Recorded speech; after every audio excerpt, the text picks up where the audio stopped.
हो जाएगा। और जब वो मुझे मिले तो उनका एक एहसान है मेरे ऊपर, जिसका मैं एतराफ करना चाहता हूं कि राज्यसभा के चुनाव में जब एक एक वोट की मारामारी होती है, खरीदने के लिए, बांटने के लिए, रिजेक्ट करवाने के लिए तरह तरह की साजिशें होती हैं, ऐसे में भी श्रीष दादा मधुकर राव चौधरी साहब आगे आए। उन्होंने मेरा हाथ पकड़ा और मुझे कहा कि आप मेरे भाई की तरह हैं, आप देश की राज्यसभा में जाएंगे, मेरा एक वोट आपके लिए हमेशा मौजूद है। तो आज अगर मैं देश की पार्लियामेंट में हूं, आपके मुद्दों पर वहां बोल रहा हूं, लड़ रहा हूं, आवाज उठा रहा हूं, तो उसकी बुनियाद में श्रीष दादा का बहुत बड़ा हाथ है। मैं चाहता हूं कि शुक्रिया की एक जोरदार ताली आप इनके लिए बजाएं।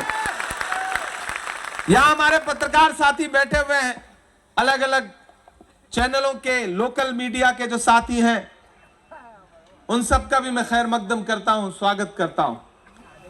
यह चुनाव बहुत महत्वपूर्ण चुनाव है।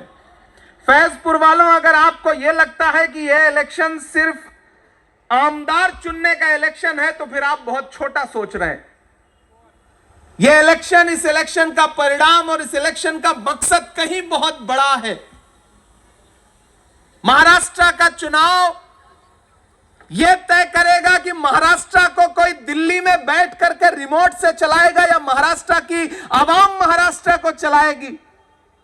यह इलेक्शन तय करेगा कि अभी लोकसभा चुनाव में भाजपा के जो नेता संविधान बदलने के नारे लगा रहे थे, चाहे वो आनंद हेगड़े हो, चाहे लल्लू सिंह हो, चाहे दिया मिर्धा हो, चाहे उनके तमाम बड़े बड़े नेता हो जिन्होंने नारे लगाए थे कि हमें बहुमत दो क्योंकि हमें संविधान बदलना है, वो तो भला हो भारत की जनता का।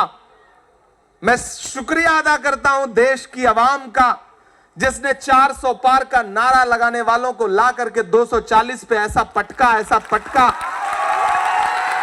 कि वो संविधान बदलने की बातें करना भूल गए। अपनी टांगों पे खड़े नहीं हो पाए तो 2 बैसाखियां उधार लेनी पड़ी, एक बिहार से, एक आंध्र प्रदेश से, एक चंद्रबाबू, एक नीतीश बाबू। एक बैसाखी छिटकी, सरकार की सांस अटकी। और महाराष्ट्र का चुनाव यह तय करेगा कि आने वाले दिनों में जो दिल्ली की हुकूमत है उसकी उम्र कितनी है। इसलिए मैं आपके बीच में आया हूं कि एक तरफ महाविकास आघाड़ी खड़ी है और एक तरफ महायुति खड़ी है। याद करो, कोरोना के दौरान जब महाविकास आघाड़ी की सरकार सांसें बांट रही थी, इलाज बांट रही थी, दवाइयां बांट रही थी, राशन बांट रही थी, तब ये महायुति के लोग सरकार को गिराने की साजिशों में लगे हुए थे दिल्ली के इशारे पर। और एक दिन ऐसा हुआ कि महाराष्ट्र की उद्धव ठाकरे जी के नेतृत्व में चलती हुई सरकार को धोखा देकर के, तोड़ करके गिरा दिया गया। फिर एक सरकार बनी जिसको मैं हमेशा धोखेबाजों की सरकार कहता हूं। मैं परसों एक मीटिंग में बोल रहा था कि यह धोखेबाजों की सरकार है, तो सामने बैठे एक साथी ने कहा कि इसमें एक चीज और जोड़िए, यह न सिर्फ धोखेबाजों की सरकार है बल्कि खोखेबाजों की भी सरकार है। मैंने कहा यह सजेशन अच्छा है। यह धोखेबाजों की और खोखेबाजों की सरकार है और यह इलेक्शन उस गद्दारी का बदला लेने का इलेक्शन है। कांग्रेस पार्टी ने, महाविकास आघाड़ी ने, उद्धव साहब ठाकरे ने, शरद पवार जी ने, कांग्रेस पार्टी के राहुल गांधी जी ने अपना नुमाइंदा आपके बीच में भेजा है। लड़ाई सीधी महाविकास आघाड़ी और महायुति के बीच में है। प्राइम मिनिस्टर आ रहे हैं, होम मिनिस्टर आ रहे हैं, बड़ी बड़ी बातें कर रहे हैं। यहां भी आए थे, मैंने सुना, सिर्फ नफरत की बातें करके गए।